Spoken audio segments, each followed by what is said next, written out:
Welcome to The Explainer. So let's dive right in. Have you ever really thought about what it would be like to come face to face with, well, with God? We're going to look at this really powerful vision from the book of Revelation, and it shows a human reaction that is, honestly, just terrifying. And our journey starts with this really traumatic plea. I mean, can you imagine people being so overwhelmed, so terrified, that they're actually screaming for mountains and rocks to fall on them, all just to hide from a single look from the one on the throne? So right away, you have to ask, why? Why would anyone be that terrified? What could possibly cause that kind of reaction? Well, to get to the bottom of that terror, we've got to dig into something really deep, an ancient instinct that's kind of hardwired into us. The idea here is that this isn't some random fluke. It's almost like a programmed response. When humanity, in its imperfect state, is suddenly confronted with the pure, unfiltered presence of God, the first gut reaction is to run and hide. And you can trace this instinct all the way back to the very beginning, right? To Adam and Eve in the garden. It's this idea that when a holy light shines on us and exposes who we really are, well, the shame just makes you want to vanish. And this isn't just a one-off idea, You see prophets all through the scriptures asking basically the same thing. They're all wrestling with this question. Who could possibly handle it? Who can actually stand in the raw, unfiltered presence of God? Okay, so to try and bridge this massive gap, God gives the law. But, and this is the interesting part, the law itself ends up creating its own complicated problem, its own dilemma. The law is described here as a schoolmaster. Think of it like a doctor. Its job wasn't to give you the cure, but to give you the diagnosis.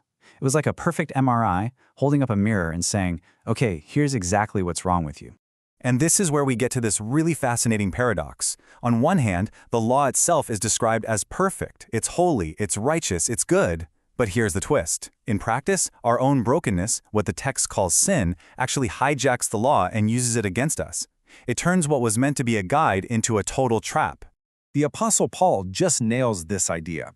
He basically says, look, before the rule was there, sin was just kind of sleeping. But the moment the commandment showed up, don't do this. Sin didn't just wake up, it revived. It came roaring back to life. And the result? Not life, but death. So here's the bottom line on that. The law was a huge success at one thing, showing us how big the problem was. It pointed out the sickness perfectly, but it had absolutely no power to provide the cure. It really just set the stage for something else, something totally different. And that brings us to the big turning point in this whole story. Now that the problem has been laid bare by the law, we're introduced to the solution. And this solution comes in two parts. First, you have the finished work of Jesus on the cross, which is said to have dealt with the root of the problem. And then, second, you have the outpouring of the Spirit, which gives people the actual power to live in a brand new way. And this introduces a totally radical new idea that is the complete opposite of that terror we started with. The new word on the table is liberty. The whole point is that the presence of the Spirit doesn't make you want to hide in fear. It's supposed to bring freedom. All right, let's bring this all together in our final section and see how this all leads to a completely different outcome. It really transforms the whole dynamic. And this lays out the contrast perfectly. You see, the choice isn't just hide or be judged anymore.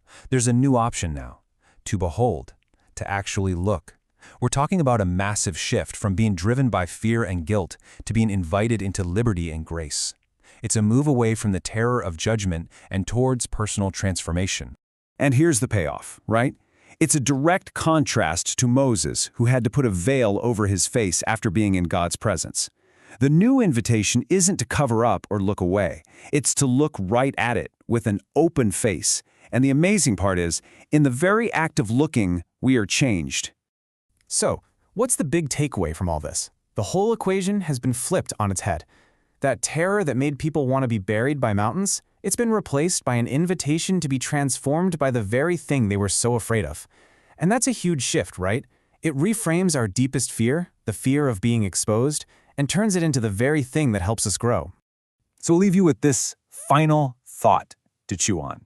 We've seen this idea of the unveiled face go from being a symbol of pure terror to one of amazing transformation. So the question for you is, what does that powerful image, the unveiled face, represent to you?